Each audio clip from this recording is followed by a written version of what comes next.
So here we have the Nissan Qashqai on a 67 plate. I'm going to start off firstly by showing you around the outside of the car, and then we'll hop in and run through some controls on the inside. From the outside, you can see it's a 5-door car with alloy wheels and tinted windows. We're going to start off inside the boot space first. As we approach the back of the car, you can see we have reversing sensors, plenty of boot space as well, along with that 60/40 split folding rear seat, should you wish to increase this space even further again. And then these two tray sections and lift remove to give you more space and can be used to divide the boot up as well. Okay, so we're just going to work our way back around to the front of the car. And then, as I mentioned, we'll hop in and run through some controls on the inside of it from there. Now that we've done a full circle though, you can see it's in lovely condition the whole way. Just briefly before we climb in, I think it's well worth seeing the interior from this exterior point of view. There's plenty to run through on the dashboard, so let's hop in and we'll do that now. Okay, now that we're inside the car, we're going to start with the dials. On the left-hand side, first of all, we have the rev counter and coolant temperature gauge. On the right-hand side, the speedometer and fuel gauge. And then in the centre, you can see the main trip computer section, which includes the total miles for this car. They are 41,890. You can change information that's displayed there using buttons on the steering wheel for various bits of trip computer, fuel economy information, and that digital readout for the speedometer. If we back out to the steering wheel, the buttons I was just using are here. We have the stereo controls around that.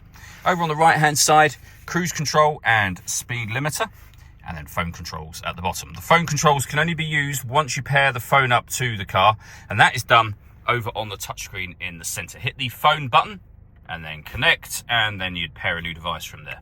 When it comes to the radio, we have FM, AM and DAB. If you want to listen to your own music, we have a CD player, auxiliary input and Bluetooth audio as well. This car's got a parking camera, so what you're looking at there is the front facing camera and the bird's eye view image of where the car is parked, so the 360 camera.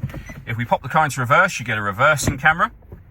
And if we press the camera button a second time, you get the front passenger side wheel. So very easy to park with all of those cameras in place. You even have guidelines to help you get into spaces there as well.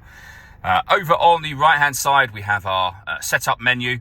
So from there, various options, as you can see on the screen now. Below that, we have dual zone climate control. You can adjust the passenger and driver temperature. You can increase and decrease the fan speed. You can determine what direction you'd like the air distributed in. When you're happy with that, this button turns your air conditioning on and off again, or hit auto.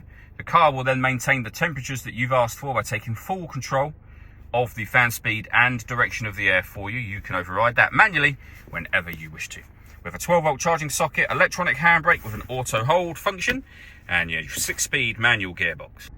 Last thing I wanted to mention is the panoramic glass roof. There is a button that will open that sunblind all the way to the back of the car. The glass section is fixed in place, but as you can see, with it open, that lets in a huge amount of extra light into this cabin area. All that leaves me to say is thank you for taking the time to watch this video. If you'd like to come and see the car for yourself and have a test drive, please feel free to give us a call here at Surrey Specialist Cars. We'd love to hear from you.